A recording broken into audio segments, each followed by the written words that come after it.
We don't think of the mace that stands next to the Speaker of the House as having any kind of real force. It's just a symbol, right? But at least one occasion, it had to be presented as a weapon in order to calm the members of the United States House of Representatives.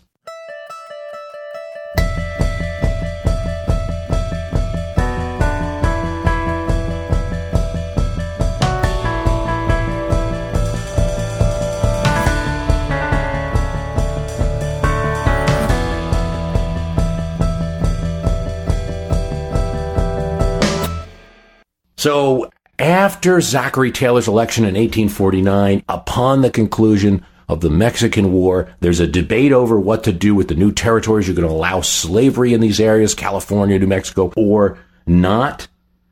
In the election, the Democrats lead. So you have 112 Democrats in the House, 105 Whigs in the House, and 13 Free Soilers in the House. There's a lot of new members. 11 people put in a bid to run for Speaker.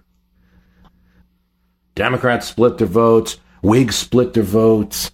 Most of the Democrats are backing a guy, Hal Cobb of Georgia. Most of the Whigs are backing an anti-slavery candidate, Robert Winthrop. In the absence of a speaker, the clerk presides. And usually this is only for a matter of minutes. He ends up having to preside over the House for weeks. He can't keep order. No one really listens to his authority. He's constantly banging the gavel. At one time, a Virginian who's running for speaker is accused by another member, a member from New York, that he's a disunionist. The Virginian says, "That is false." And the New Yorker says, "You are a liar." The Virginian charges at him, swinging. Friends get in between the two House members, and initially they've got to calm down, except once the friends jump in, other members of the House from either side start jumping in, and there's an absolute melee. As the Sergeant of Arms said, had a bomb exploded in the House of Representatives, there could not have been more excitement. Members are struggling, screaming. And at this point, the Sergeant at Arms picks up the mace of the House of Representatives and puts himself square in the middle of the crowd. He doesn't swing. But this gesture from the Sergeant of Arms provokes some surprise. There's actually a few jeers, a few laughs. A few people are like, "That mace has no authority in the House." But it generally calms the crowd down. There are 59 attempts, 59 ballots to elect a speaker. There's never a majority. Finally, a member from Tennessee raises his hand and said, "Look, we know we need a majority to elect a speaker. We don't have a majority. Let's do 3 more votes. And if we can't agree after 3 more votes, can we agree that the plurality will hold?" And the members are tired at this point. 3 more votes occur. And on the 63rd ballot, Hal Cobb of Georgia is picked as Speaker. Well, as we round out the year here, let's do a hodgepodge of some listener questions that I've gotten at the Facebook Fans of My History Can Beat Up Your Politics site and also at Quora.com. David Kenny writes on the My History Can Beat Up Your Politics Facebook site, "I was wondering, has the party in control of the House ever been so split that they were not able to get the needed majority to name a speaker?" Okay, so if you look going back at speakers from the current one, Boehner, Pelosi, Hastert, Gingrich, Foley, Wright, Tip O'Neill, Carl Albert, John McCormick, Sam Rayburn, Joseph Martin, Rayburn again, Joseph Martin, Rayburn again, Bankhead, Burns, Rainey, Garner, Longworth, Gillett, Champ Clark, Cannon, and Henderson. That takes you all the way to 1899, McKinley's presidency. And you have all the speakers of the House, I would say, elected as part of that normal process. The party in power pick them all. There was no special coalitions or anything like that. Now, in 1910, progressive Republicans and regular Democrats were able to join forces and build a 191 vote coalition to reduce the power of the Republican Speaker, Joe Cannon. He still remained as Speaker, but as he said in his own words, he was dead as a doornail. GOP would end up losing the House in that 1910 election. Joe Cannon would lose his own seat in 1912 and go from this really powerful Speaker to losing really control of the House. And that coalition was temporary, though. There's another incident in 1855 where you have 133 ballots before they can pick a Speaker. Now, this is in the time after the Kansas-Nebraska Act is passed, and you have an election where you've got the new Republican Party in its first run. There's 108 Republicans elected to the House. Now, some of these are called anti-Kansas Nebraskans, and not everyone's using the Republican label yet. 43 know-nothings, or American Party. This is the anti-immigrant, anti-Catholic party, get in, and 83 Democrats. It takes them 133 ballots to pick a Speaker, during which time the clerk presides. And they finally do, and a know-nothing candidate from Massachusetts, Nathaniel Banks, becomes Speaker. So, very rare that these type of coalitions that you're talking about happen. Usually, Speakers are elected, straight party votes, and that's kind of true of the 20th century and the 19th century. So I would expect a similar battle royale in the House at this time. There's a partisan tinge to Speaker votes. It would be a great disgrace for a group of people in a party to work with the other party in getting a Speaker elected, because the Speaker has so much influence on what then goes on, who's on the rule committee, etc. So you have to remember that any kind of coalition, it would not just be for a single Speaker vote. They'd have to stay together on each vote, or else you're going to have an extremely weak Speaker. So there's no going back.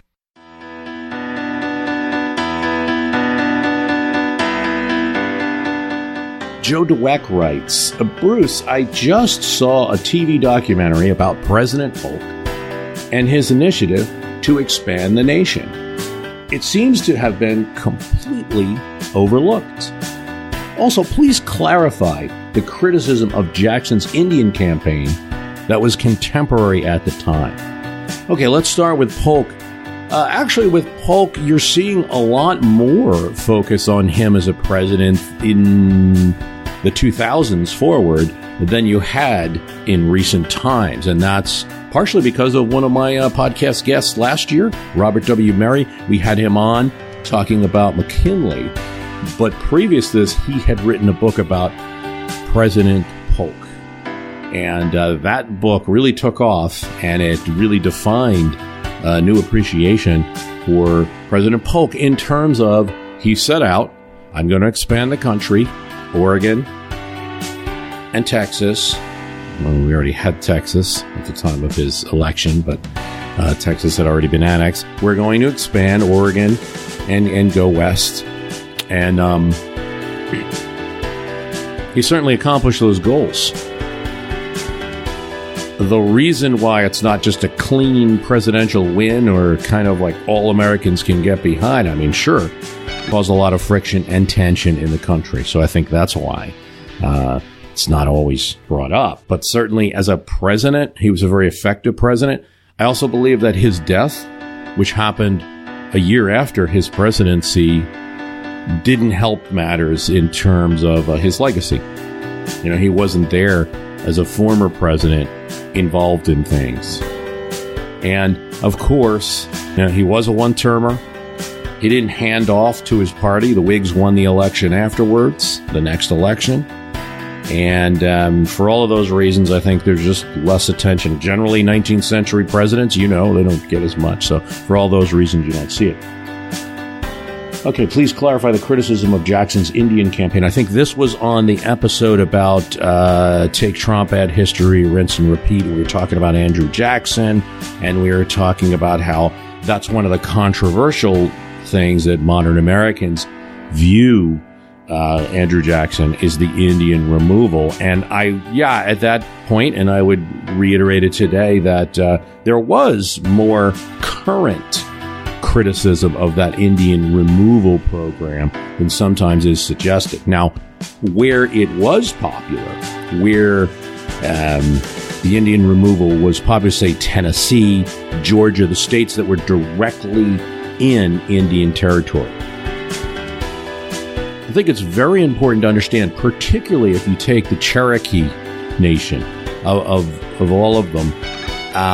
This is a nation that extends in Georgia, really the land that is now Atlanta, a lot of it, not DeKalb County, but a lot of the area west and upward from Atlanta was part of this Cherokee Nation, and going into Tennessee and some of Alabama as well. It was a large area. It consisted of farms. They had gradually, after fighting with settlers, it gradually started to settle down, developed a nation. They had a constitution as of 1827. They had a written alphabet. They had a Supreme Court. They had a council government. There was infighting, a lot of politics. But the Cherokee Nation was a place where you'd find things like general stores and taverns and people dressed in suits. The two main leaders of the Cherokee Nation of different factions, the Ridge, that was how he was called, was one, and John Ross, a very literate and well-spoken representative who would go to Congress on behalf of the Cherokee Nation. You would find people dressed in suits. There were people that married people who were non-Indians. The ties go very deep. It wasn't a wild place. And you'll see that a lot whenever we're discussing relationships between Indians and some of the early Americans we like to speak of.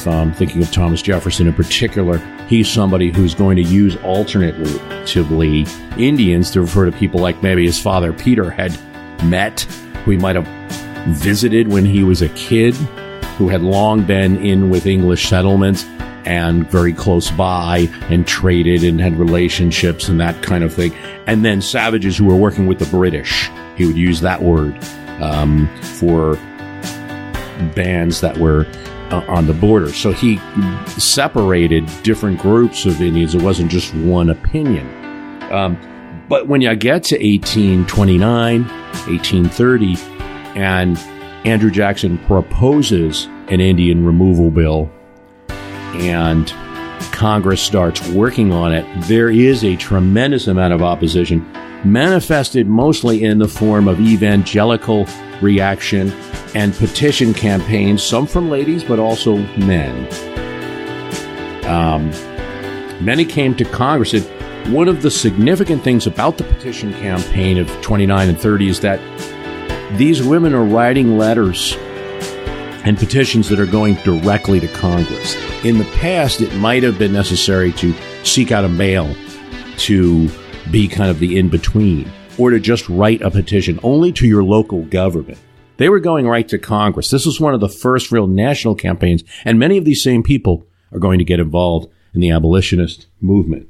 You had petitions that came from the ladies of Huntington, Ohio, the inhabitants of Farmington, Maine, the ladies of Steubenville, Ohio, the ladies of Burlington, New Jersey.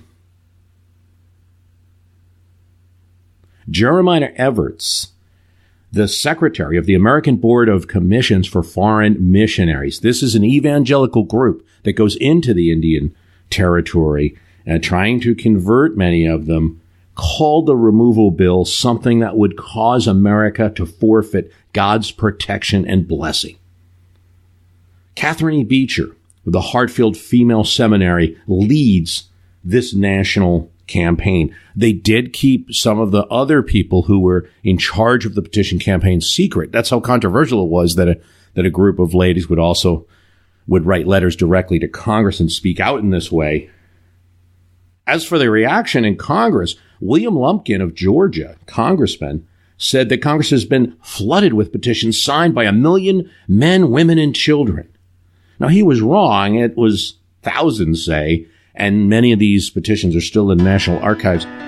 But it gives you an impression of the impact that this had on Congress because they hadn't received anything like this before. You had petitions from Batavia, Ohio, Chester County, Pennsylvania, Lewis, New York, Manson, Massachusetts, Virgil, New York, men's petitions in Burlington, New Jersey, Chester County, PA, Huntsburg, Ohio. One of the prominent speakers against Indian removal is, and then within Congress, Jackson's bill passes 102 to 97. So not only are Whigs united against this bill, but there are a number of Democrats who defect. Most prominent among them, and famous among them, of course, would be the frontiersman and Congressman David Crockett of Tennessee. He's the only Tennessee congressman who votes against it. Of course, it's not popular, his vote in his home district, but it was something that he was always proud of for the short remainder of his life. I condemned the course pursued to the Southern Indians I love in order to sustain the honor of my country, and I will do it whether I live in or out of Congress. That's what he writes to a constituent that asked him about his stand against Indian removal. And, it's also important, I think, when we talk about who's opposed to this, to also note that this was vociferously opposed, of course, by the members of the Cherokee Nation themselves, and particularly John Ross, who never signed, who opposed it and mobilized Cherokees within the nation to resist it. They're not going to be fully moved out until 38. So it's going to take some time, treaties. There's negotiations. There's one group led by the Ridge that splits off and says, let's cut our losses and negotiates. And they're going to be persecuted by the other faction when they get to Oklahoma. It also should be said that, it is a sad story. And about a quarter of the people who got on the Trail of Tears and went from the lands in the various Indian lands in Georgia, Alabama, Mississippi. About a quarter of them died on that voyage. John Ross's wife dies. It's so that part's sad, but there's a tendency to just then say that history ended, and so they were in Oklahoma, and certainly it wasn't as good for them as where they had been. The farmland, it wasn't as good, but life doesn't end there. In fact, the Cherokees really play a big part in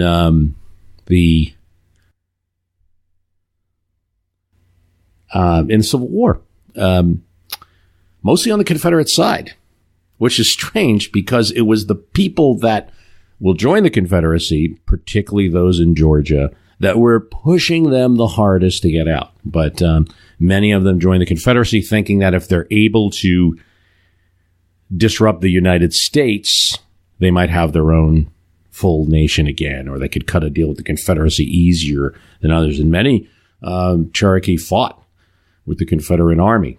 And a few, like John Ross's sons, fought with the Union. Now,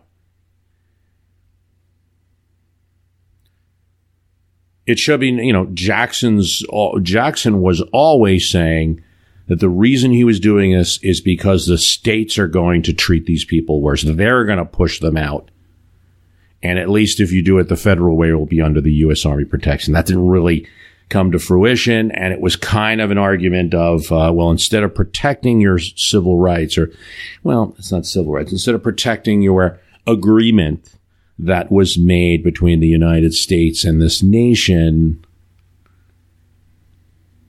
if you don't sign this new treaty, if you don't move, we're going to subject you to the state power and not protect you. Mark Davenport writes, has any other president suggested he would veto a state petition if it passed both houses with the simple majority needed? No statehood petition that has made it to vote has failed to pass. Were there any that were contentious and rocky? Of course there was California, right?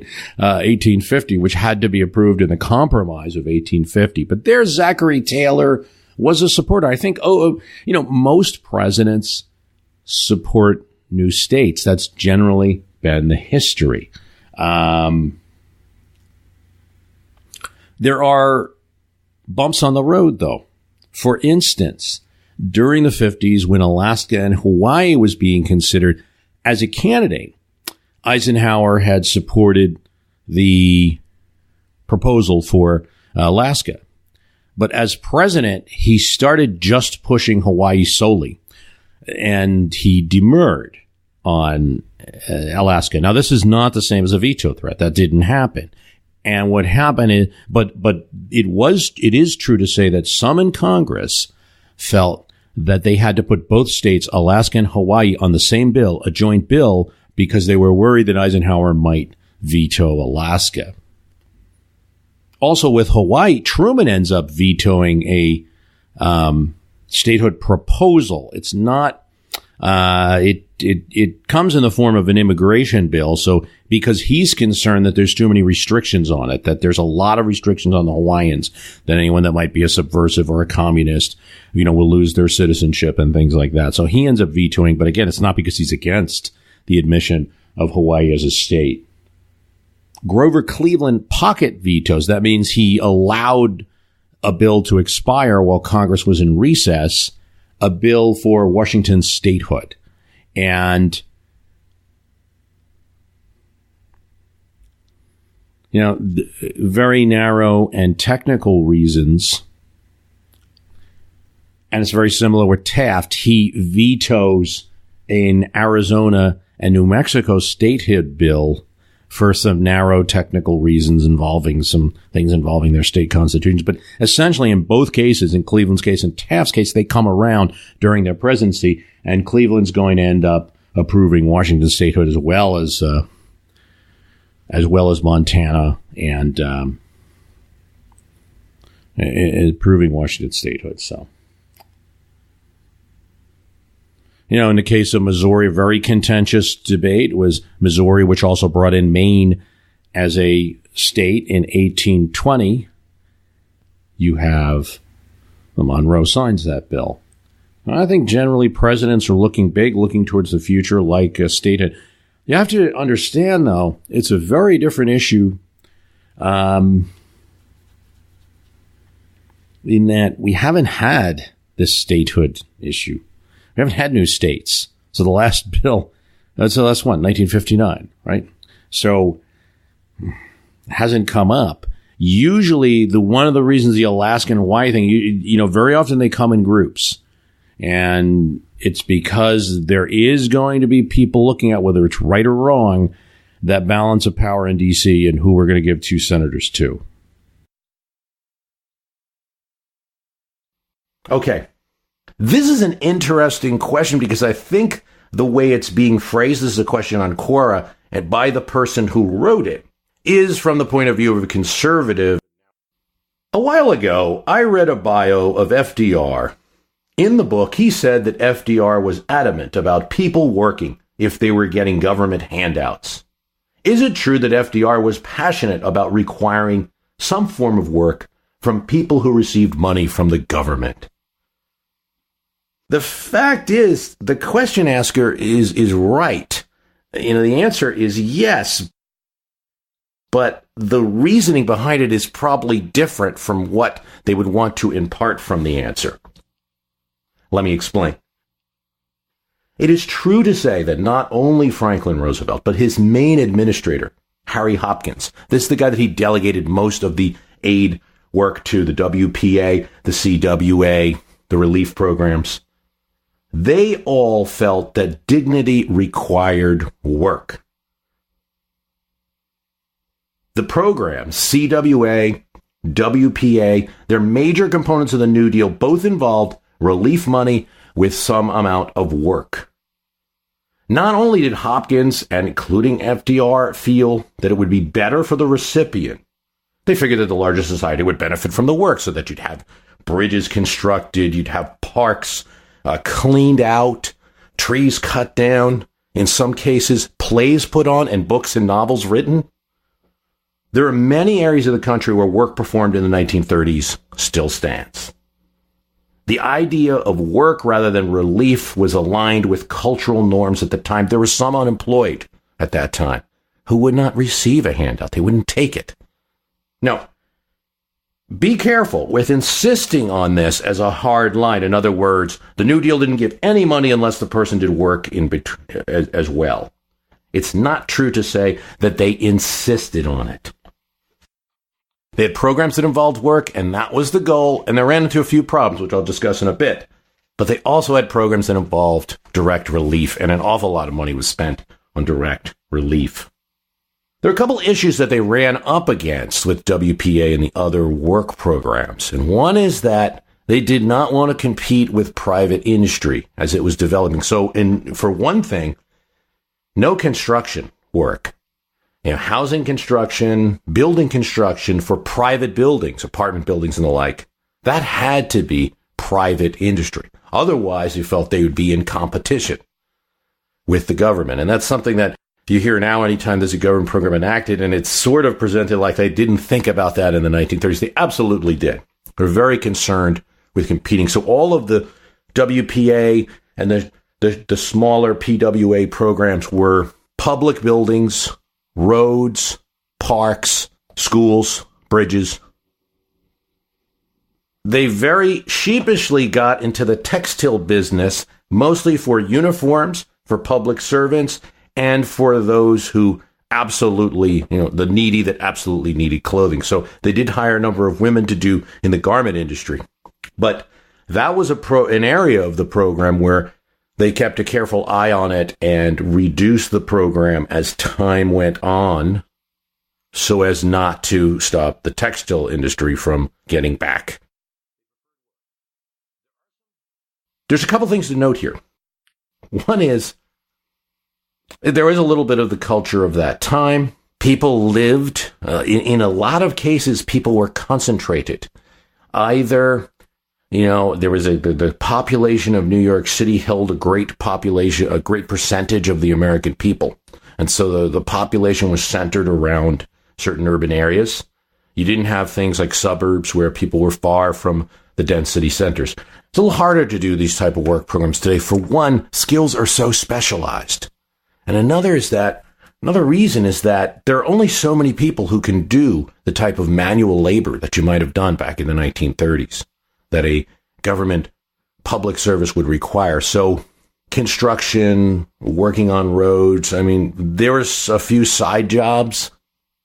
It'd be a lot harder to do that today. People simply do not possess the manual skills that your average person in the 1930s did. There's some simple work that still can be done manually. Some has been replaced by machines. So instead of sweeping a street, you have street cleaners and things like this.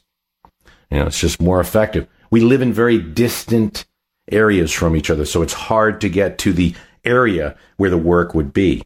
If anything, unemployment has made advances in people being able to apply through the telephone or through any number of centers instead of having to go to one place in all cases, in all states.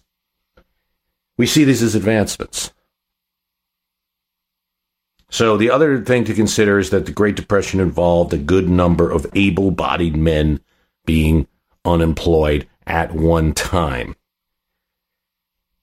So when we're talking about FDR requiring work and Harry Hopkins requiring work, those are the people they're thinking of. They're not thinking about, for instance, mothers with children. Although there were some WPA programs, as we mentioned, for women. So to apply that now and to say that, there shouldn't be a work program for those who have children, that wouldn't be keeping in the spirit of the Roosevelt administration, as the question asker would like.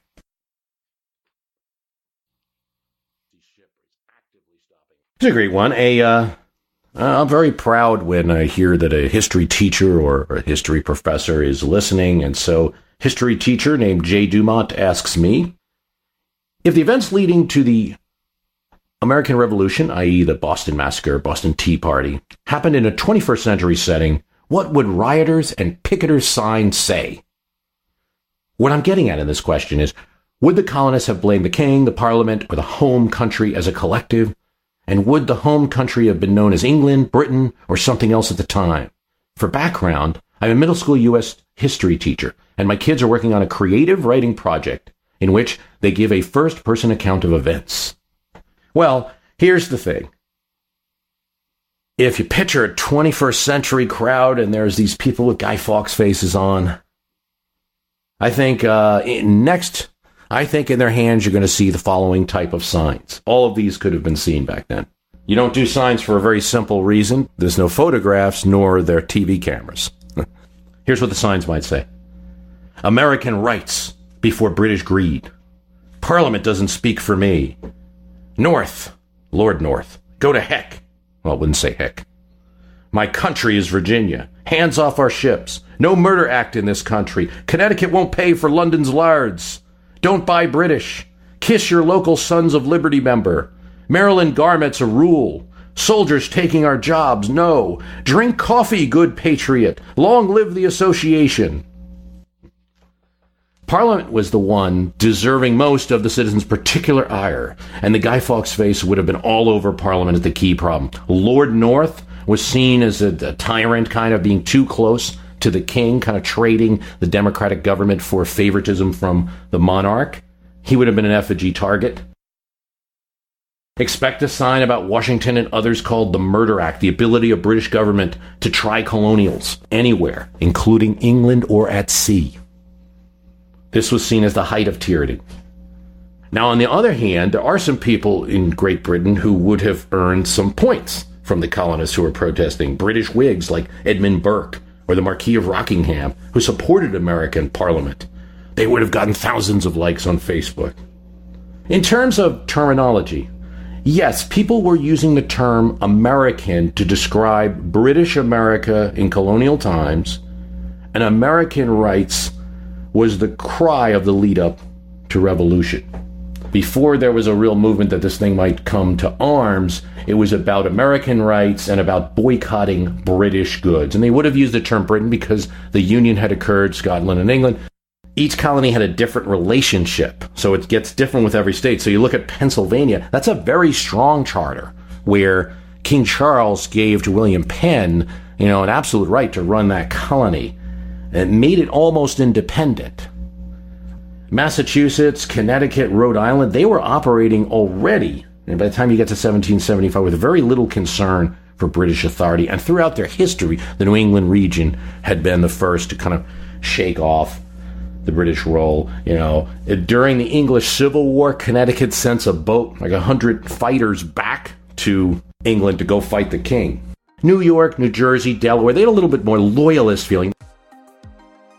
Boycotting of goods, more than just tea, would have played a big role in any signage or protest. And there was a bit of a preference for coffee.